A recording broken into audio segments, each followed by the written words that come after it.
بہت زیادہ تعریف کر رہی ہوں، میں ماہر نہیں ہوں مگر میں پوری کوشش کروں گی۔ بسم اللہ الرحمن الرحیم۔ افسانہ پابند، جیسے کہ اثر بھائی نے بتایا آپ لوگوں کو، پلیز ذرا تھوڑی سی توجہ آپ لوگوں کی چاہیے مجھے شروع میں۔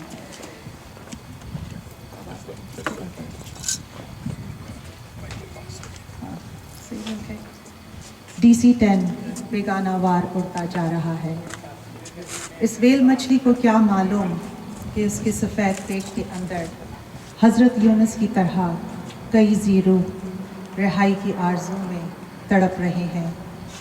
ان کے دلوں میں کسی اور ساحل پر اگلے جانے کی آرزو ہے، اور وہ کسی اور سمت میں اس پکھال کے اندر سوار چلے جا رہے ہیں، چلے جا رہے ہیں۔ کوئی نکل نہیں سکتا، اتر نہیں سکتا، سمت بدل نہیں سکتا۔ مصیبت اس ہوائی جہاز کی وجہ سے پیدا نہیں ہوئی۔ ہوائی جہاز کا تو محض اتنا قصور ہے کہ وہ مجھے ایک ایسی سمت اڑائے لیے جا رہا ہے جدھر میں جانا نہیں چاہتی۔ اصلی خرخصہ تو کسی اور بات سے پیدا ہوا۔ ساری تباہی تو اس وقت آئی جب میں نے اپنے اندر جھاڑو پھیر اگربتیاں سلگائیں، عرق گلاب چھڑکا، پھر کسی پوست پوش فقیر کی طرح زانو ٹیک آسن میں بیٹھی اور اپنے آپ سے قسم کھا لی۔ قسم انسانی دل کو عجیب طور پر شکنجے میں کس دیتی ہے۔ قسم جھوٹی بھی ہو تو بیکار میں پکڑ لیتی ہے۔ وعدہ چاہے توڑنے کی آرزو ہی سے کیوں نہ کیا جائے، آخر کو بے تقصیرہ آدمی ہی پکڑا جاتا ہے۔ قسم چاہے اتر کھائی جائے یا کسی کے روبرو، یہ ہمیشہ جی کا جنجال بن جاتی ہے۔ آدمی بوتل میں بند ہو جاتا ہے، اور انسان کب تک بوتل میں بند رہ سکتا ہے، چاہے وہ بوتل کٹ گلاس کی ہی کیوں نہ ہو۔ قصور اس سفید بیل مچھلی کا نہیں جو مجھے کراچی کی طرف اڑائے لیے جا رہی تھی، بلکہ سارا ٹنٹا اس قسم کا ہے۔ اس گھر کے بھیری نے مجھے ایسے اپنی گرفت میں لے رکھا ہے جیسے بڑا اژدہا سرخ بندر کو اپنے بلوں میں بلوتا ہے۔ جس وقت میں نے اپنے آپ سے قسم کھائی تھی، 12 کلومیٹر پر کوئی انسان گواہی کے طور پر موجود نہ تھا۔ کوئی ثبوت، اسٹامپ، کاغذ ایسا نہیں جو مجھ پہ میری قسم کا دعویٰ کر سکتا ہو، لیکن کسی انہونی قوت نے مجھے پوری طرح دبوچ رکھا ہے، اور میں اس بھंور جال سے نکل نہیں سکتی۔ پتہ نہیں کیوں قسم سے آدمی تعویذ آ جاتا ہے۔ وہ لوگ بھی جو بار بار قسم کھا کر توڑنے کے عادی ہیں، وہ بھی قسم توڑتے وقت اپنے ثقل سے ضرور ہل جاتے ہیں۔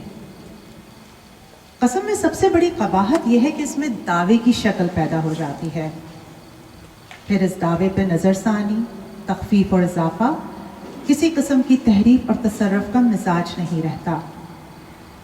یا یوں سمجھ لیجئے انسان جو محرک پیدا ہوا ہے یکدم میخا جاتا ہے، اور جو چیز طبعاً سیال ہے ٹھوس میں بدل جاتی ہے۔ ثقل سے آزاد رہنے کی خاصیت ختم ہو جاتی ہے، اور آدمی دعوے کی سمت کا پابند ہو جاتا ہے۔ قسم کھاتے ہی وعدے کی متوازی پٹریاں بچھ جاتی ہیں، ان پر قسم کا سیاہ ڈیزل انجن بڑے تقدر سے، انمانے جی سے رک رک کر چلنے لگتا ہے۔ قسم کھاتے ہی پابندی کا حصار خود بخود راہ کھوٹی کرنے کو کھڑا ہو جاتا ہے۔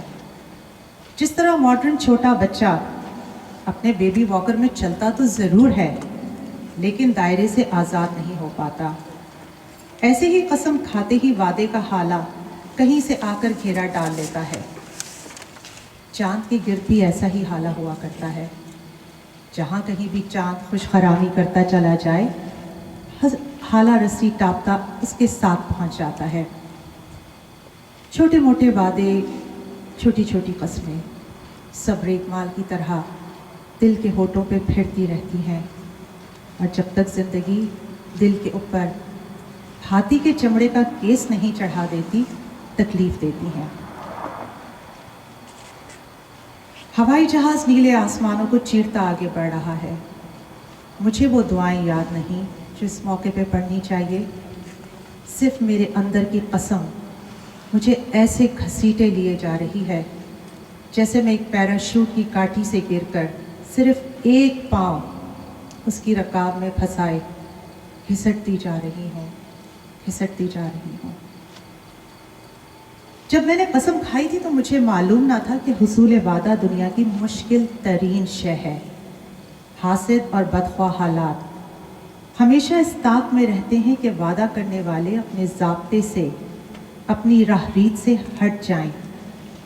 आप आजमाइश के तौर पर किसी से कोई वादा कर लें और फिर वादे को पुख्ता करने के लिए कोई अपनी सी कसम भी खा लें कि आप पूरे 8 बजे यूनिवर्सिटी के बस स्टॉप के सामने मिलेंगे। उसके बाद आप तजुर्बा करेंगे कि हर नौयत की रुकावट, बददियानती, मुज़ोरापन हालात का जुज़ बन जाएगा। इस रोज़ जब आपने 8 बजे का वक्त देने के मुर्तकिब हुए हैं, ऐन इसी रोज़ सुबह आपका अलार्म दगा दे जाएगा। आप अज़ल से नमाज पढ़ने के आदी होंगे, लेकिन इस रोज़ ना सूरज आपको जगा सकेगा ना मक्खियाँ, और आप 7:45 बजे तक सोते रह जाएंगे। फिर आप भागम भाग गुस्ल खाने जाएंगे और जिस वक्त आपका सारा जिस्म झागो झाग हो जाएगा, कमेटी के नलके से पानी आना बंद हो जाएगा।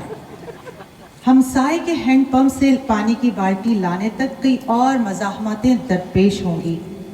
फिर आप एक प्याली चाय की खातिर जब मेज़ के किनारे पर बैठेंगे तो आपको मालूम होगा ना आज गुज्जर सुबह आया है ना घर पर चीनी है। आप खाली कहवा पीकर जिस वक्त बस स्टॉप तक पहुंचेंगे तो इर्द गिर्द की तमाम घड़ियों में 8:45 का वक्त होगा और जिन साहब से आपने वादा फरमाया होगा वह आप पर वादा फरामोश का लेबल लगाकर रुखसत हो चुके होंगे।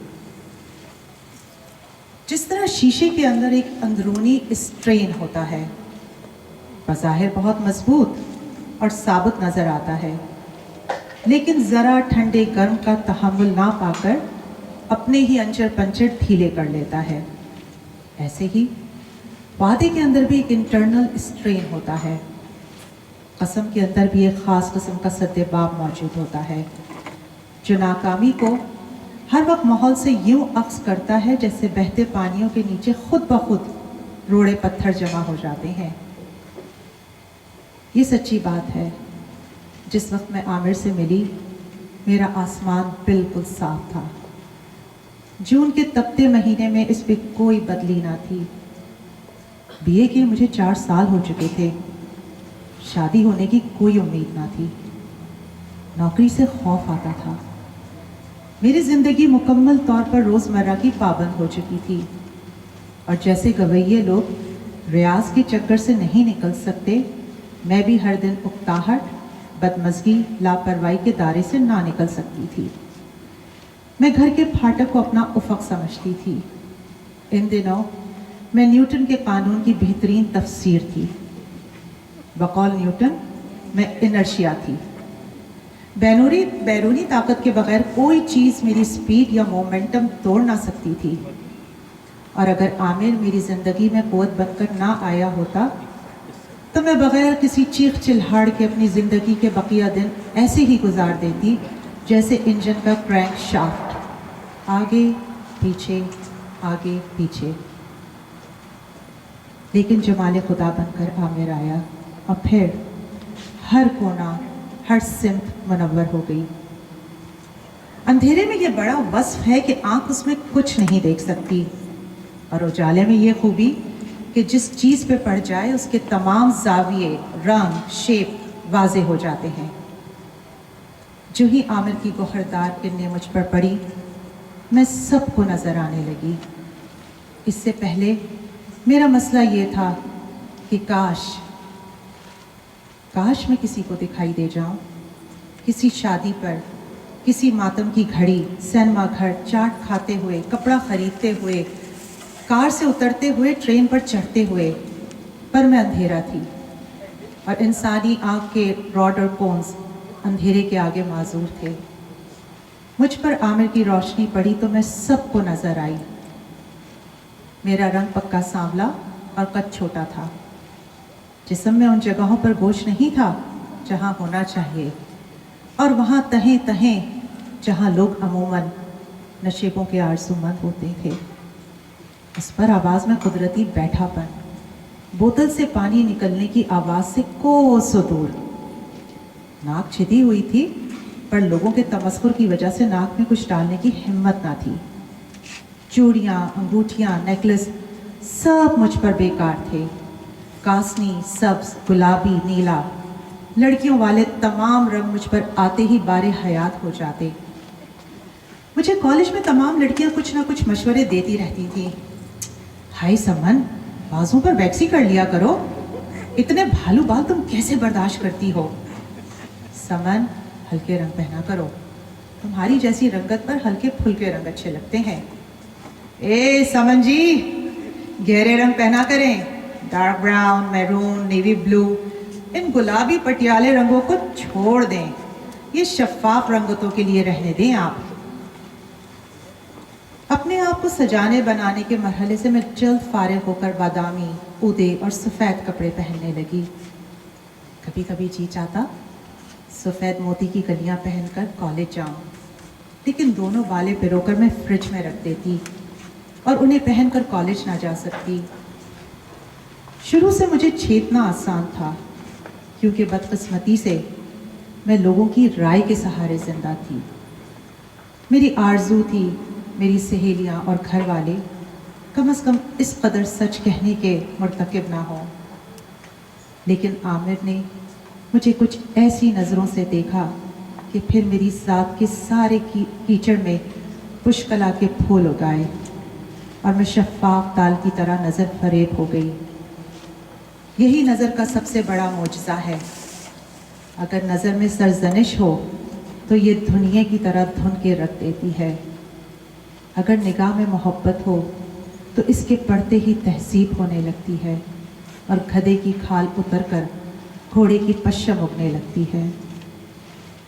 शायद इस्लाम में इसीलिए नज़र नीची रखने का हुक्म है कि लोग इसकी बाढ़ से महफूज रहें और तोड़े को आग ना दिखाएं कि फिर इंसान कमज़ोर है और दुनिया में सबसे ज़्यादा मोजज़े पर ही मरता है।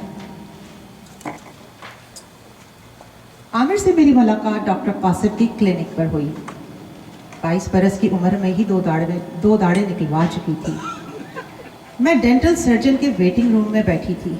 मेरे चेहरे के ऐन सामने गुसल खाने का दरवाज़ा था, जिस पे मोटे मोटे ब्लॉक लेटर्स में लिखा था यूज़ मी। हर बार जब मेरी निगाह दरवाजे पर पड़ती, मुझे लगता जैसे दरवाजे पर किसी ने मेरी ज़रूरत को बेनकाब कर दिया है। मैं स्याह पलकों को स्याह गालों पर चस्पा रखना चाहती थी। जब आमिर अंदर सर्जन के कमरे से निकला और गुसल खाने में दाखिल हो गया, उसने दरवाज़ा बंद करने की जहमत नहीं की, इसलिए सिंक पे झुके हुए उस अपोलो को मैं बखूबी देख सकती थी, जो सिंक पे खड़ा कुल्लियाँ करने में मशगूल था। मैंने टाइम रिसाला पढ़ने की कोशिश की। गर्द आलूदा प्लास्टिक के फूलों को देखने में चित लगाना चाहा। दीवार में लगे हुए एग्जॉस्ट फैन को कई बार देखा। सोफे से निकलने वाले छोटे छोटे भौंसड़ों को खींचा, लेकिन सफ़ेद पैंट कमीज और काली बेल्ट में कसी हुई चीते की कमर पर लौट लौट कर निगाह गई। जैसे बच्चे स्कूल से लौटते हुए पुलिस चौकी से डरते हुए भी बार बार उसी की तरफ देखते रहते हैं, ऐसे ही तमाम खौफ के बावजूद इस जादू का तोड़ मेरे पास ना था। कुछ देर के बाद वो मेरे पास आकर बैठ गया। उसका चेहरा बहुत सुर्ख हो रहा था। प्याइए की एयर होस्टेस की मसनूई मुस्कुराहट के साथ उसने मेरी तरफ देखा,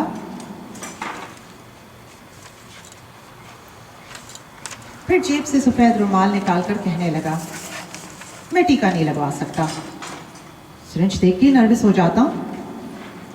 पता नहीं ये बात उसने मुझसे कही थी या अपने आप से, क्योंकि हम दोनों के अलावा वेटिंग रूम में और कोई ना था। बचपन में तो टीका देख के बेहोश हो जाया करता था। मैंने उसकी तरफ देखा। 6 फुट कद के बावजूद वो अब भी बचपन की मंजिल में था। डॉक्टर कासिम ने कहा है मैं कुछ देर बैठा रहूं। शायद रिएक्शन ना हो कहीं। काश वो मुझे बैठे रहने का कोई जवाब ना देता या फिर उठकर चला जाता चुपचाप। मुझे दांत की फिलिंग करानी है। मैं तो कहता हूँ दांत निकाल दें, पर वो मानते ही नहीं, डॉक्टर कासिम। और दर्द इस कदर हो रहा है। अभी तक मैंने मुंह से एक लफ्ज़ ना निकाला था। मुझे डर था कि मेरी आवाज़ से डरकर कहीं वो भाग ना जाए। ये जो लेडी अभी अंदर गई है, ये आपकी मम्मी है? उसने सवाल किया। मैंने नफ़ी में सर हिलाया। उसी वक्त क्लिनिक का दरवाज़ा खुला और डेंटल सर्जन के असिस्टेंट ने आवाज़ लगाई, मिस समन शेख। मैं जल्दी से उठकर सर्जन के कमरे का रुख किया। अंदर से दरवाज़ा बंद करने से पहले मैंने एक निगाह फिर आमिर पर डाली। वो बच्चों की तरह हैरान बैठा अपने गाल पर रुमाल रखे मेरी तरफ देख रहा था। इश्क नौ याफ्ता से मेरा तन बदन चलने लगा। जितनी देर डॉक्टर फिलिंग करता रहा, मेरे दिल से एक ही सदा बुलंद होती रही कि मेरे बाहर निकलने तक वो वहाँ मौजूद हो। मुझे जितने वजीफ़े आते थे तमाम के तमाम मैंने पढ़ डाले। मुझे खौफ था जब मैं बाहर निकलूंगी वो जा चुका होगा। कहते हैं बड़े से बड़ा बंद भी जब टूटता है तो सबसे पहले उसमें उंगली भर शिगाफ पड़ता है, फिर पानी की छोटी सी पेंसिल बराबर मोरी से पानी रसता है। गालिबन जब इंसान की ज़ात के हसार में सबसे पहले मोहब्बत की सुरंग लगती है तो एक नज़र से ज़्यादा लंबी नहीं होती। आदमी सिर्फ एक और नज़र देखने का आरज़ूमंद होता है। उसे ये इल्म नहीं होता कि नज़रों की आरज़ू वो डायनामाइट है जो एक बार इकट्ठी होकर ज़ात के सारे हसार को ब्लास्ट कर सकती है। मैंने पूरी बिनती के साथ अल्लाह की दरगाह में अर्ज़ की कि अगर मैं आमिर को एक निगाह फिर देख पाऊंगी तो फिर मैं सारी उम्र कभी किसी मर्द की आरज़ू ना करूंगी। चाहे मेरी शादी किसी से हो, मुझ पर सिवाय आमिर के हर मर्द की मोहब्बत हराम होगी। अगर मैं किसी और की मोहब्बत में गिरफ्तार हो जाऊं तो जो चोर की सज़ा वो मेरी। इसी लम्हे जब डॉक्टर के सामने मुंह खोले दीन दराज थी और वो लौंग की खुशबूदार भरा मसाला मेरी दाढ़ में भर रहा था, मैंने अपने दिल को झाड़ू फेर कर साफ किया, अगरबत्तियाँ सुलगाईं और अपने आप से कसम खा ली। अपने ऊपर तमाम मर्दों की मोहब्बत को हराम करार दिया। जब मैं क्लिनिक का दरवाज़ा खोलकर वेटिंग रूम में आई तो वो अब भी वैसे ही बैठा था, ना चार न माना, लेकिन औस चाटे प्यास नहीं बुझती। किसी को देख लेना एक अरसे तक तस्कीन देता है, फिर कुछ कदम आगे बढ़ने को जी चाहता है। बढ़ने की मंजिलें और हदें बढ़ती जाती हैं, हत्ता कि फिर पसपाई का वक्त शुरू हो जाता है और आखिर में खुला चाकू अपने ही दस्ते के साथ लगकर फिर बंद हो जाता है। आमिर की मोहब्बत उन वाक़यात से इबारत नहीं जो उसकी और मेरी मुलाकातों में पिन्हा थे, बल्कि उसकी मोहब्बत में एक गुप्त छुपवा रास्ता ऐसा था जिसने मेरे जिस्म, रूह, दिलो दिमाग की माहियत को बदल दिया। या यूँ समझिए कि उसकी ज़ात ने न सिर्फ मेरी शख्सियत को बदल दिया बल्कि मेरी सारी ब्लड केमिस्ट्री ही मुख्तलिफ कर दी। उसकी मोहब्बत ऐसी हर्फसाज थी कि मेरी सारी इबारत जो बेमाने थी दिल आवेज़ गज़ल बन गई। फिर जो पढ़ता गया सोज़ो गुदाज से भर गया। आमिर की इनायतों के पहले असरात मेरे जिस्म पर मुरतब हुए। जिस्म जो बेढंगा था ज़ंबूर सुर्ख की तरह सडोल हो गया। इससे पहले मैं बेख्तियार खाया करती थी। मेरी कंपल्सिव ईटिंग मुझ पर हावी थी। मुरगन खाने, कार्बोहाइड्रेट मुझे मरगूब थे। खुद ब खुद मैं खीरों पे गुजारा करने लगी। जूस और दूध मेरी ग़िज़ा बन गया। आमिर मुझे बाल कटवाने ले गया। इससे पहले मुझे अपनी लेकिन पतली लंबी चोटी से बड़ा प्यार था, लेकिन जब चोटी काट कर हेयर ड्रेसर ने आईने के सामने रखी तो मुझे आईने में नज़र आया चुटिया तो ऐसी ना थी जिसका अफसोस किया जाता। मैंने बालों को ट्रिम करवाया, बाजू और टांगों पर वैक्सिंग करवाई, चेहरे पर उगी हुई स्याह बोर को थ्रेडिंग से साफ करवाया, नाखून मैनीक्योर करवाए, पैर की गिट्टों पे मालिश करवाई, पेट की वर्जिशें मालूम की, खड़ी साइकिल चलाई, मेकअप किया। और जब मैं ब्यूटी क्लिनिक से बाहर निकली तो आमिर ने मेरा स्वागत बड़ी मध्यम सी गुनगुनाती सीटी से किया। आपने वो कहानी जरूर सुनी होगी जिसमें एक शहजादी की शादी एक मेंढक से हो गई। शहजादी की मोहब्बत के खुलजा सिमसिम से यही मेंढक एक खूबसूरत दिल आवेश शहजादे में बदल गया। मोहब्बत में यह कुव्वत होती है, वो गधे को घोड़ा, केंचुए को सांप, बिल्ली को चीता और चुपकली को गलहरी में बदल दे। हर मेंढक मोहब्बत की अल्फा किरणों में शहजादा बनने की सलाहियत रखता है। हर इंसान जिस पर पीरे कामिल की तवज्जो पड़ जाए उसका कल्ब रोशन हो जाता है। ऐसे ही मेरे जिस्म, रूह, ज़ात की डाली डाली में सेब के शगुफ़े लग गए। मैं लड़कियों में नुमाया नज़र आने लगी। यूँ समझिए मैं लड़कियों में स्टैंडर्ड, टेम्परेचर और प्रेशर की लड़की शुमार होने लगी। यही वो दिन थे जब आमिर एमफिल करने के लिए लंदन रवाना होने की तैयारी करने लगा और मुझे पकड़ धकड़ उसने बैंक की नौकरी दिलवा दी। दरअसल मुझे नौकरी की ज़रूरत नहीं थी, मुझे नौकरी का शौक़ भी नहीं था, लेकिन आमिर के बड़े फ़लसफ़े थे।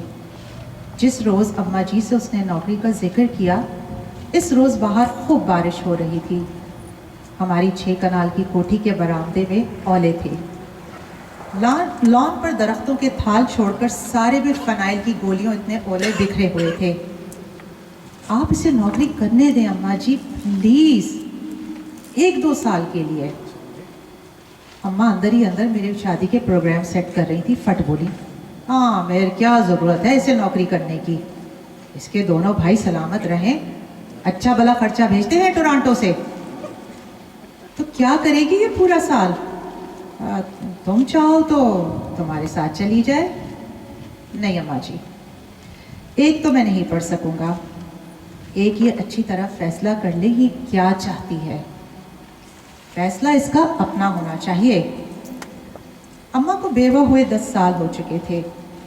वो अपने 2 डॉक्टर बेटों की कमाई पर ताल की काई जैसी मुंजमद ज़िंदगी बसर कर रही थी। इन्हें नए अहद की बातें, इरादे, ख्याल, सोच, फैसले बिल्कुल समझ नहीं आते थे। मैं खिड़की में खड़ी बाहर गिरते हुए शड़ाकेदार ओले देख रही थी। अम्मा चली गई तो आमिर उठकर मेरे पास आया। क्या हुआ है? तो मुझे साथ नहीं ले जाना चाहते।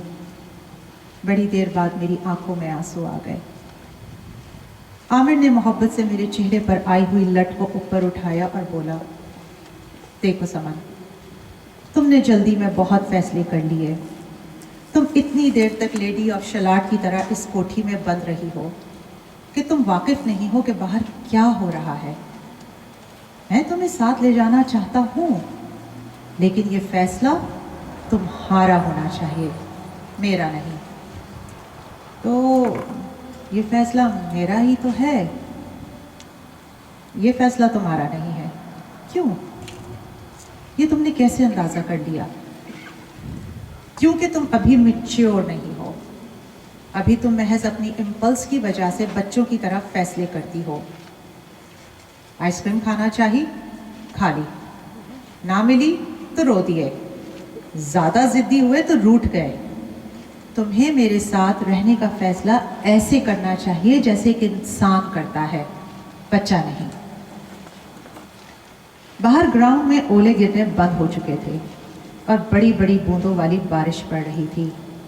जामन, आम और अमरूद के दरख्त इन बूंदों में सुरों की तरह बज रहे थे। मैंने मुड़कर पहली बार आमिर की तरफ देखा। इससे पहले मैंने आमिर को नहीं देखा था। इससे पहले मैं एक ऐसे शख्स को देखती आई थी जो फिल्मों में, ड्रामों में, मुशायरों में, क्रिकेट मैचों में नज़र आता है। अब मुझे महसूस हुआ जैसे वो मुझे तराश खराश कर मेरी मोहब्बत का इम्तहान लेना चाहता है। गालिबन उसके अंदर भी कहीं कोई मोनोमीटर ऐसा लगा था जो उसे बता रहा था कि पीछे से वोल्टेज दुरुस्त नहीं आ रही है। मैंने अपना हाथ आगे बढ़ाकर उसके कंधे पर रख दिया और आहिस्ता से बोली, सुनो आमिर, मुझे आज, कल, बल्कि हमेशा تم سے محبت رہے گی. میں کبھی نہیں بدلوں گی, کبھی نہیں. یہ بڑا مشکل دعویٰ ہے سمن, اور دعوے نہیں کرنے چاہیے کیونکہ پھر ثبوت وہاں پہنچانا پڑتا ہے. مجھے تمہاری قسم, مجھے اپنے ایمان کی قسم, میں تمہارے علاوہ کسی مرد سے کبھی محبت نہ کروں گی. میں ایسے کر ہی نہیں سکتی, یہ ناممکن ہے. کاغذ پر دستخط ہو گئے ہیں, میں نے اپنی مہر لگا دی. اب تک میں کلینک میں کھائی ہوئی قسم کی پابند تھی, اب میں نے اس قسم کا اعلان بھی کر دیا, اپنے آپ کو امتحان میں ڈال دیا. ساری مصیبت اس اعلان سے شروع ہوئی, یا یوں سمجھیے کہ سارا ٹنٹا اس قسم سے شروع ہوا جو میں نے اپنے آپ سے کھائی تھی. اگر میں عامر کے چلے جانے کے بعد آرام سے گھر پر بیٹھ کر اس کا انتظار کرتی, کسی میوزک ماسٹر سے شدھ راگ سیکھتی, فرصت کے اوقات میں عورتوں کے رسالے سے نمونے نکال کر کشیدہ کاری کرتی, ایسی غزلیں لکھتی جو کسی رسالے کی زیدت بنتی, ریڈیو کے پروگرام سن کر ریڈیو اسٹیشن خط لکھتی, آدھی رات گئے تک عامر کی واپسی کے لیے دعائیں مانگتی رہتی, اور اپنے آپ کو مالدیپ کے جزیرے میں جلا وطن رکھتی تو اور بات تھی. لیکن میں تو بینک کی آفیسر تھی. لکی کبوتری کی طرح میری اڑانیں دور دور کی تھیں. صبح بینک پہنچتی, شام تک رنگ رنگ کے لوگوں سے واسطہ پڑتا, اوور ڈرافٹ لینے والے, دبئی مسقط تمام کا پیسہ جمع کرانے والے, کرنٹ اکاؤنٹ سے دن میں کئی چیک بھنوانے والے, سیونگ اکاؤنٹ کی کاپی بنوانے والے, روز کے گاہک, سرکاری دفتروں کے ماہ بہ ماہ آنے والے سرکاری کلرک جن کو پوری دفتر کی تنخواہیں لے جانی ہوتی, بزنس مین اور ان کے بینک ڈرافٹ, امیر عورتیں, ان کے لاکر, لا تعداد اسکیمیں اور ان کے مشورے, اوورسیز کاروبار اور اس کی عملی اڑچنیں. اس ماحول میں جہاں روپیہ دن میں سارا وقت نظر آتا ہے, آدمی بہت جلد اپنے آپ کو مشین سمجھنے لگتا ہے. سائن کرنے, دستخط ملانے, نوٹ گننے, اندراج کرنے, ٹوکن دینے اور لینے کا جو سلسلہ ہے, اس میں رہ کر ہاتھ اور دماغ ڈیجیٹل گھڑی کی طرح بغیر پیچ پرزوں کے کام کرتے ہیں. ایسے ہی میں ایک دن جب میں اندر باہر خالی کرسی کی طرح محسوس کر رہی تھی کہ وہ آ گیا. بینک میں داخل ہونے سے پہلے اس کے پی اے نے اس کے لیے دروازہ کھولا, پھر اس کا چپراسی خوبصورت بیگ اٹھائے اس کے پیچھے وارد ہوا. بینک کے شیشے کے دروازے کے عین سامنے اس کی سبز مرسیڈیز کے پیچھے دائرے میں اسٹیل کا 3 پرا نشان نظر آ رہا تھا. ساری مصیبت نہ مرسیڈیز کی تھی نہ اس کی, ساری مشکل میری ذات سے پیدا ہوئی. مجھ میں, میرے ہاتھوں میں, آنکھوں میں کوئی ایسی بات پیدا ہو گئی تھی جو ایک خوبصورت چمکدار ویل رن مشین میں ہوتی ہے. فریج, ایئر کنڈیشن, خوبصورت کار, اوپر نیچے آنے والی لفٹ, رنگین ٹیلی ویژن میں ایک معجزے کی کشش ہوتی ہے. میں بھی ایک معجزہ تھی, مینڈک سے نکلا ہوا شہزادہ.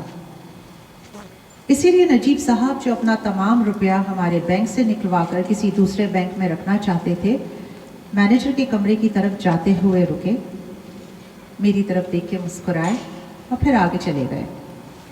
تھوڑی ہی دیر کے بعد آفتاب گل نے مجھے اندر بلایا. آفتاب گل صاحب ہمیشہ مجھے توصیفی نگاہوں سے دیکھتے, لیکن اس روز میری آمد پر نجیب صاحب اٹھ کے کھڑے ہوئے تو آفتاب صاحب نہ صرف اٹھ کے کھڑے ہوئے بلکہ میرے بیٹھنے تک کھڑے رہے. یہ ہماری جونیئر آفیسر مس سمن شیخ ہیں اور یہ نجیب صاحب, کول ایئر کنڈیشنز کے مالک. ہم دونوں ایک دوسرے سے 1 فٹ پر بیٹھ گئے. ہمارے درمیان میں صرف کرسیوں کے بازو حائل تھے جن پر نجیب صاحب نے اپنا لمبا ہاتھ بے پرواہی سے پھینک رکھا تھا. آفتاب گل نے ایک بینکر کی ریاکارانہ مسکراہٹ سے مجھے دیکھ کر کہا, اب یہ ان کا ظلم دیکھیں, یہ اپنا اکاؤنٹ یہاں سے نکلوانا چاہتے ہیں. جب ان کا 22 کروڑ نکل گیا تو ہماری تو برانچ کا پٹھا بیٹھ جائے گا. کیوں مس شیخ؟ میں نے پروفیشنل ایفیشنسی کے تحت نجیب صاحب کو ایک بھرپور مسکراہٹ پیش کی. میرا بس چلتا تو میں ان کا بے پرواہی سے دھرا ہوا ہاتھ چوم کر کہتی, پلیز ایسے نہ کریں. لیکن میں نے میز پہ ان کی رکھی ہوئی سیاہ اینکوں کو صرف چھو کر کہا, आप ऐसा नहीं कर सकते। क्यों? देखिए ना, अगर आप हमें हेड ऑफिस में जलील करना चाहते हैं तो और बात है, लेकिन हमने आपको बड़ा अच्छा सर्व किया है, कभी शिकायत का मौका नहीं दिया, फिर आप कैसे इतना बड़ा अकाउंट बंद कर सकते हैं? अब नजीब साहब अपनी मजबूरी बयान करने लगे कि वो हमारे हरीफ बैंक में पैसा जमा कराने का वादा कर चुके थे और उस मैनेजर के साथ उनके बहनोई के कुछ ऐसे मरासिम हैं कि इनकार की गुंजाइश नहीं थी। आफ्ताब गुल की शय पे मैंने पूरा जोर नजीब साहब पर लगा दिया। मुस्कुराहटें, गुफ्तगू, ज़बरदस्ती, चाय, कॉफ़ी, खिदमत, चापलूसी, तारीफ। कोई पौन घंटे की मारा मार के बाद इस कदर हुआ कि नजीब साहब ने अपना फैसला तो तब्दील ना किया, लेकिन कुछ अरसे तक बैंक में अपना रुपया रखने का हुक्म सादिर फरमाकर चले गए। उनके जाते ही आफ्ताब गुल को पिस्सू पड़ गए। बस अब 1 महीने के बाद क्लोजिंग है साल की और हमारा बैंक बैलेंस यकदम 22 करोड़ गिर जाएगा।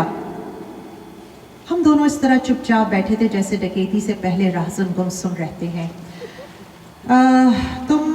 तुम ऐसा करो, मिस शेख, इनकी वाइफ से मिलो, कुछ मिन्नत समाजत करो, ये बड़ा ज़रूरी है, वरना मेरी तो प्रमोशन का सवाल है, मैं तो जोनल मैनेजर बनते बनते रह जाऊंगा। आफ्ताब गुल बेचारा एक मंजिल का आदमी है, उसके सामने एक गोल था, वो किसी तरह जोनल मैनेजर हो जाए। रास्ते में क्या क्या पड़ता है, कौन कौन सी चीज़ें, कैसी कैसी अक़दारें कुर्बान करनी पड़ती हैं, क्या क्या पापड़ बेलने पड़ते हैं, उसकी उसे कोई परवाह न थी। वो हर कीमत पर जोनल मैनेजर होना चाहता था। उसकी इस लगन, इस मजबूरी को देखकर मैंने Mrs Najeeb of Cool Air से मिलने का इरादा किया। ये मेरी बदकिस्मती थी। जब मैं उनके सेंट्रली एयर कंडीशन बंगले में पहुंची तो सिर्फ नजीब साहब घर पर थे। घर किसी कब्र की तरह खामोश था।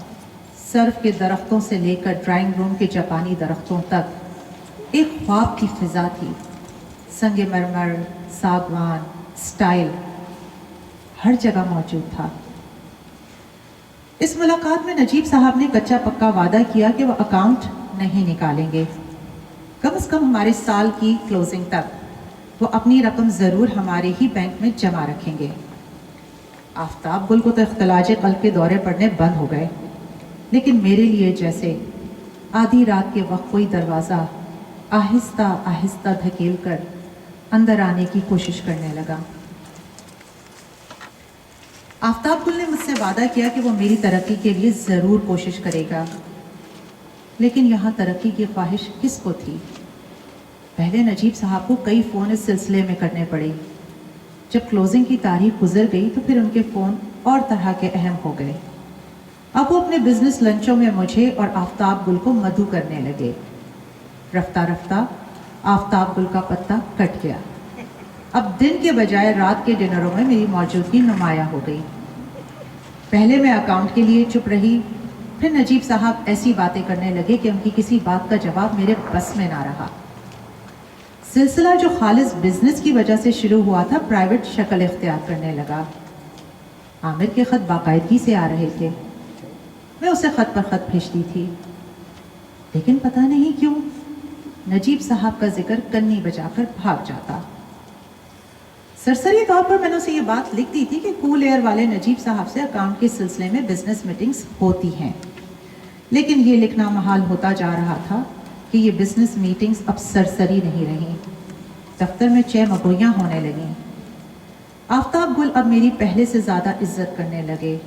अख्फाए राज से मेरा दिल पत्ते की तरह लरसने लगा, लेकिन मैं आमिर की तरफ ये इत्तला कैसे पहुंचाती कि एक लखपति मुझ जैसी कोड़ किल्ली पर बुरी तरह फरिफ्ता हो गया है। भला मैं उसे कैसे मजरू कर सकती थी? नजीब आमिर की तरह खुश रंग खुश आवाज़ नहीं था, लेकिन उसमें कुछ और खूबियाँ ऐसी थीं जो मुतासिर किए बगैर ना रहती थीं। वो औरतों के तमाम उजले मैले मूडों का मुतहम्मिल था। वो इतनी सारी दौलत के बावजूद भी इज्ज और इंकिसारी से गुफ्तगू करने का आदी था। उसे रुपया पैसा खर्चने की आदत ना थी, लेकिन उसने मुझे तोहफ़ों से लाद रखा था। अम्मा को जब भी सलाम करने आता इतने तोहफे साथ होते कि अम्मा की सिट्टी गुम हो जाती। मेरा गोया लैंडस्लाइड जारी था। आमिर को गए अभी 7 महीने ही हुए थे कि मेरी कसम पर हाई वोल्टेज गिरी। इस रोज बड़ी बारिश हो रही थी। हमारे बाग में तमाम पत्ते बारिश में एक दूसरे को चूम रहे थे। नजीब आ गया और पढ़ते ही इसने अम्मा को अपने मुद्दा से रूशनास कराया। फौरन अम्मा के लिए आमिर को बड़ा आशिक बन गया और वो मजीद फौरन रजामंद हो गई। अम्मा के जाने के बाद हम दोनों और बालिश अकेले रह गए। तुम्हें मुझसे शादी करना होगी समन। देखिए, मैं आपको कई बार बता चुकी हूँ कि मैंने आमिर, क्या आपकी मंगनी हो चुकी है? जी नहीं। फिर ये कैसी कमिटमेंट है जिसका आप इस कदर पास कर रही हैं? मैं उसे कैसे समझाती कि अपने अंदर खाई हुई पस्में इतनी आसानी से तोड़ी नहीं जा सकती और वो जैसा शिकंजा कसती हैं कोई कस नहीं सकता। आपको आमिर से मोहब्बत है? कुछ देर के बाद नजीब ने सवाल किया। पता नहीं, क्या आप श्योर नहीं? मैंने मुंह फेर लिया। पता नहीं क्यों अपनी फीलिंग्स के मुतालिक पहली सी कतियत अब मुझ में नहीं थी। अगर आप श्योर होने के लिए कुछ मुद्दत, हफ्ता, महीना, साल, 10 साल चाहें तो इंतज़ार कर सकता हूँ। मुझे मालूम ना था कि मर्द का एतराफ़ मोहब्बत इस कदर ब्लास्ट कर सकता है। जी नहीं, अगर मैं श्योर हो भी जाऊँ कि मुझे उससे मोहब्बत नहीं तो भी मैं आपसे कभी शादी नहीं कर सकती। मेरी आंखों से आंसू रवां हो गए। क्यों? आखिर क्यों? नजीब ने मेरे कांपते हुए हाथ पकड़ लिए। भला मैं उसे क्या बताती कि मैं पाबंदे कसम थी, पाबंदे नए नहीं थी। बड़ी देर हम दोनों खामोशी से बैठे रहे, बाहर बारिश को देखते रहे। फिर वो उठ खड़ा हुआ और लिजाजत से बोला, हम अमीर लोगों की अना अजीब होती है। हमें इतनी मराद, इतनी अशिया, इतने फ़ायदे पैसे की वजह से हासिल होने लगते हैं कि हमें ये वाकई भूल जाता है कुछ चीज़ें ऐसी ज़रूर होंगी जो दौलत की बदल में नहीं मिल सकती। हम तफरीहन ऐसी बातें करते हैं, लेकिन दिल में हमें इस बात पर एतमाद नहीं होता। मैंने भी इसीलिए अपनी बीवी को तलाक दे दी। मैं तमाम जिम्मेदारियों से छुटकारा हासिल कर कर आप तक पहुंचना चाहता था। पता नहीं क्यों, मैं सोच भी नहीं सकता था कि आप इनकार कर देंगी। वो दबे पांव कमरे से निकला, बारिश में भीगता अपनी कार तक पहुंचा और फिर मेरे कमरे की तरफ देखता हुआ फाटक की तरफ कार ले गया। इस दिन के बाद नजीब का अकाउंट तो हमारे ही बैंक में रहा, लेकिन फिर वो कभी बैंक ना आया। आफ्ताब गुल जोनल मैनेजर बनकर हेड ऑफिस चला गया और मैं पहले जल्जले के बाद ईंट गारा समेटने में मशगूल हो गई। दरअसल हर काम करने से पहले एक झाका होता है। पहली शर्म, पहला हिजाब, बंदिश, रोक, जो कुछ भी कह लीजिए। पहला झाका अब नॉर्मल हद तक आदमी को अपनी गिरफ्त में रखता है। शराब का पहला प्याला, पहला बोसा, पहली चोरी, पहली बार घर से फरार। छोटी बात को अलांगते वक्त दिल बहुत जोर से धड़कता है। फिर जैसे आलू बुखारे से उसकी मोम उतर जाती है। अगर इंसान अपने नफ्स से मजबूर हो जाए तो वही वाक़या बार बार होने लगता है।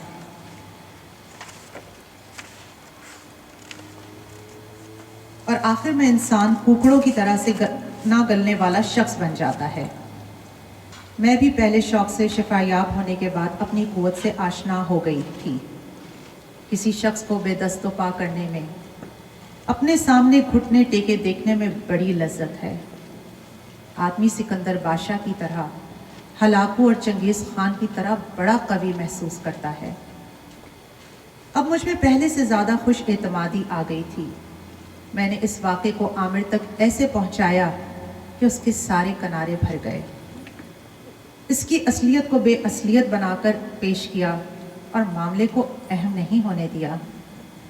लेकिन नजीब के बाद मुझे पता चल गया कि निहत्ते मर्द पर हमला कैसे करते हैं। उस पर नज़रों का नपाम बम किस वक्त गिराना आसान है। ये मत समझिए कि मैं कुछ चांकिया की तरह बंधे लगे टके असूलों को काम में ला रही थी, बल्कि कहीं अंदर ही अंदर مجھے اپنی قوت کا احساس ہو گیا تھا اور میں سپر پاورز کی طرح اپنی قوت کو ایٹ کی شکل میں پیش کرنے لگی تھی۔ کچھ عرصے ثناء ملتے رہے، لیکن میں ان کے اور اپنے درمیان حدود قائم رکھنے میں کامیاب رہی۔ مجھے جس قدر تحسین اور تعریف درکار ہوتی وصول کرتی اور باقی سب کچھ لوٹا دیتی۔ سنا ہے کرسمس کے روز کمپنی بہادر کے افسروں کو دیسی لوگ ڈالیاں بھیجا کرتے تھے۔ کمپنی بہادر ڈالی میں جو کچھ پسند ہوتا رکھ لیتے، باقی تھینک یو کہہ کر لوٹا دیتے۔ چاندی کی تھالی، سلیم شاہی جوتے کے پتاوے تلے چھپے ہوئے نوٹ، چینی کے بنے ہوئے کھلونے جن میں سونے کے زیورات ہوتے، تمام تر لیڈی بہادر رکھ لیتی اور باقی ساری ڈالی لوٹا دیتی، پھل پھول مٹھائی۔ مجھے معلوم نہ تھا کہ توصیف اور تحسین کا کھیل دراصل پہاڑ تلے ڈائنامائٹ بچھانا ہے۔ جب کافی بارود بھر جائے گا تو آخر میں پتیلے کو آگ لگانے والے کو محض چھوٹی سی ماچس کی تیلی درکار ہوگی اور سارا پہاڑ یوں اڑ جائے گا جیسے ہوائی جہاز کے پنکھے کے آگے کاغذ کی قطرنیں۔ جلی تیلی دکھانے والا اس قدر معصوم آدمی تھا کہ عرصے تک پتہ ہی نہ چلا کہ وہ بارود کا کھیل بھی جانتا ہے۔ چھوٹی چھوٹی خرگوش جیسی آنکھیں، چھوٹی چھوٹی بے ضرر سی مونچھیں، چھوٹی چھوٹی بیکار باتیں، چھوٹی چھوٹی خراب عادتیں، چھوٹے چھوٹے عیب، چھوٹی چھوٹی خوبیاں، چھوٹا سا گھرانہ، چھوٹی سی تنخواہ۔ وہ تمام تر پاکٹ سائز فتنہ تھا۔ پہلی، دوسری، پانچویں، 12ویں ملاقات تک اس کا اثر بالکل نہ ہوا، لیکن پھر ہومیوپیتھک دوا کی طرح اس نے جسم کے سارے سسٹم کو اپنی گرفت میں لے لیا۔ اس کے ساتھ اتنے فری ہو جانے کی فقط ایک ہی وجہ تھی، میں اسے مکمل طور پر بے اثر اور معمولی سمجھتی تھی۔ مجھے اس سے کوئی خطرہ نہ تھا۔ آج سے پورے 1 مہینے پہلے جب عامر نے مجھے خط لکھا کہ وہ ایم فل کے بجائے پی ایچ ڈی کی ڈگری لینا چاہتا ہے اور وہ اتنی دیر میرے بغیر زندہ نہیں رہ سکتا، تو میں کتنی خوش تھی۔ پاسپورٹ بنوانے، ہیلتھ کارڈ لینے، ٹکٹ خریدنے کے تمام مراحل میں واصف میرے ساتھ ساتھ رہا۔ ٹریول ایجنسی کے ہر پھیرے پر میں اس کی موٹر سائیکل سے اتر کر اس کا شکریہ ادا کرتی تو مجھے لگتا وہ بھی یہ چاہتا ہے کہ میں جلد سے جلد یہاں سے دفع ہو جاؤں۔ میرے ساتھ تمام شاپنگ اس نے کروائی، لیکن پرسوں شام جب میرا ٹکٹ بن گیا، بیگ پیک ہو گئے، تو مجھے عجیب خبر ملی۔ یو سی ایچ ہسپتال سے اس کی ماں کا فون ملا۔ آپ کا نام مس سمن شیخ ہے؟ جی۔ کیا آپ ہسپتال آ سکتی ہیں؟ میرے پاؤں تلے زمین ہلنے لگی، جیسے ایکسیلیٹر اپنی سطح چھوڑتا چلا جاتا ہے۔ کیوں کیا ہوا؟ میں واصف کی امی بول رہی ہوں۔ آج شام واصف نے 5ویں منزل سے چھلانگ لگا دی تمہاری خاطر۔ اس وقت اسے آپریشن تھیٹر میں لے کے گئے ہیں۔ اس کے سوا وہ اور کچھ نہ بول سکی۔ میرا دل، دماغ اور اعصاب تمام سن ہو گئے۔ وہ اتنا بہادر تو نہ تھا کہ چھلانگ لگا دیتا کسی کی خاطر۔ وہ اتنے جذبے کا مالک بھی نہ لگتا تھا کہ کسی سے اتنی شدید محبت کرتا۔ پھر میں نے تو اس کے اعتراف محبت کو ایسی خبر سمجھا جو 2 دن پرانی ہوتی ہے۔ جب میں ہسپتال پہنچی تو وہ تھیٹر سے واپس کانسٹنٹ کیئر میں بے سدھ پڑا تھا۔ اس کا سارا جسم پٹیوں سے یوں لپٹا ہوا تھا جیسے پرانے زمانے میں ملائی کی برف کو گرم پٹیوں میں لپیٹ لیا کرتے تھے۔ اس کی ماں فرش پر بیٹھی نفل پڑھنے میں مشغول تھی۔ اس نے ایک بار بھی پلٹ کر میری طرف نہ دیکھا۔ ڈاکٹر مجھے تھوڑی دیر بعد اپنے کمرے میں لے گیا۔ دیکھیے مس سمن، واصف کی جیب سے یہ خط نکلا ہے۔ میں دیر تک آدھا صفحہ پڑھنے میں مشغول رہی، جس میں اس نے اپنی ماں سے معافی مانگی تھی اور اس بات کا اعتراف کیا تھا کہ وہ میرے بغیر زندہ نہیں رہ سکتا۔ آپ ہماری مدد کر سکتی ہیں، ڈاکٹر نے مجھے کنکھیوں سے دیکھ کر کہا۔ شاید واصف کی جان بچ جائے، شاید وہ دوبارہ نارمل زندگی گزارنے کے قابل ہو، لیکن نفسیاتی طور پر ہمیں کسی ایک ایسے شخص کی ضرورت ہے جو اس کا اعتبار بحال کر سکے۔ ایسا معجزہ چاہیے جس کی وجہ سے وہ زندہ رہنا چاہے۔ لیکن میں تو صبح کی فلائٹ سے لندن جا رہی ہوں. یہ آپ کیسے کر سکتی ہیں مس؟ وہ اس بوڑھی بیوہ عورت کا اکلوتا بیٹا ہے. یہ قتل ہے، قتل. آپ کو اپنی فلائٹ کینسل کرنی ہوگی. اگر میں فلائٹ کینسل بھی کر دوں ڈاکٹر صاحب تو میں ان ماں بیٹے کو بھی وہ خوشی نہیں دے سکتی جس کے وہ آرزو مند ہیں. کیا یہ بہتر نہیں کہ میں آج انہیں اس کرائسس میں چھوڑ کر بھاگ جاؤں بنسبت اس کے کہ یہ کرائسس بار بار ہو؟ ادھیڑ عمر کا ڈاکٹر چپ ہو گیا. غالباً وہ مجھ پر ان لڑکیوں کا لیبل لگا رہا تھا جو لڑکوں کو خراب کرتی ہیں. منہ پھٹ، گستاخ، پیسے کی پیر، موقع شناس. ڈاکٹر کی خشخشی داڑھی اور ماتھے کی محراب، بند بند ہونٹوں سے ظاہر تھا کہ وہ مجھے ان لڑکیوں میں شمار کر رہے تھے جو فتنہ فساد کے لیے پیدا ہوتی ہیں.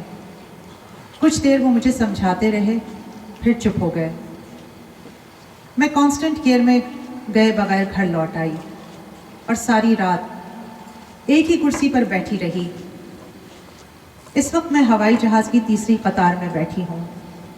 نیچے لاہور شہر پیچھے چھوٹ رہا ہے. ایچسن کی سرخی مائل عمارت، نہر کے کنارے کنارے چلنے والی سڑک، جہانگیر کا مقبرہ، لاہور کے سنگ میل پیچھے جا رہے ہیں. ایئر ہوسٹس میٹھی گولیاں، ٹافیاں چھابے میں رکھی جھوٹی مسکراہٹ چہرے پہ سجائے پھر رہی ہے. وہ میرا ہی دوسرا روپ ہے. میرا دل نیچے کی طرف اتر رہا ہے، بھاگ رہا ہے کانسٹنٹ کیئر کی طرف. کیا میں عامر کو یہ بتا سکوں گی؟ ایسے نہیں جیسے کوئی لا تعلق بات بتائی جاتی ہے، بلکہ ایسے جیسے اس بات کا مجھ سے تعلق ہے. میری انتڑیاں، دل، جگر تمام مدھانی سے چکر کھا رہے ہیں. میں لوٹ جانا چاہتی ہوں پٹیوں میں بندھے اسپیس مین کی طرف، لیکن میری قسم نے مجھے اس سیٹ بیلٹ کی طرح باندھ رکھا ہے جو میری کمر کی گرد بندھی ہے. مجھے عامر سے بڑی محبت ہے، لیکن میں جانتی ہوں اب میں ساری زندگی عامر کے ساتھ وہ خوشی حاصل نہیں کر سکتی جس کی مجھے آرزو تھی. اور اگر میں لوٹ جاؤں کسی اگلے اسٹیشن سے واپس واصف کے پاس، تو بھی میں ساری عمر اس کے ساتھ خوش نہیں رہ سکتی. کیا ساری مصیبت اس قسم کی ہے جو میں نے کلینک میں کھڑے ہو کر کھائی تھی، کہ اس سے پرے بھی اور کچھ ہے؟ ہوائی جہاز کے انجن سے پیچھے بھی کیا کوئی طاقت اسے اڑائے لیے جا رہی ہے؟ مجھے یوں لگتا ہے فرسٹ کلاس کے مسافروں کی سائٹ پر عامر سفید قمیص پینٹ پر سیاہ بیلٹ لگائے مجھے چوری چوری دیکھ رہا ہے، مجھے آزمانا چاہتا ہے. وہ مجھ سے بھی کوئی ایسی قربانی چاہتا ہے جو میری محبت کا میچور فیصلہ ہو. کچھ لوگ آزمائے بغیر نہیں رہ سکتے. مجھے لگتا ہے عامر بھی ساری عمر مجھے آزماتا رہے گا، اور نیچے اس چھوڑی ہوئی دھرتی پر ایک چھوٹے سے کمرے میں واصف کی ماں کسی معجزے کا انتظار کرتی رہے گی. پٹیوں میں لپٹے ہوئے اس چھوٹے سے فتنے کو معلوم نہ ہو سکے گا کہ اس نے میرے قسم کی کیسے دھجیاں بکھیر دی تھیں. اب میری قسم کا کاغذ تو باقی رہ گیا ہے، لیکن لگتا ہے اس پر رقم کیے ہوئے تمام حرف خود بخود مٹ چکے ہیں. میں پابند تو ہوں، لیکن کس کی؟ مجھے چور کی سزا تو مل رہی ہے، لیکن کیوں؟ یہاں وہاں اب میرے لیے کچھ باقی نہیں. میں آپ کو بتا رہی تھی نا کہ سارا ٹنٹا اس قسم نبھانے کا ہے، یا شاید قسم کے ٹوٹ جانے کا.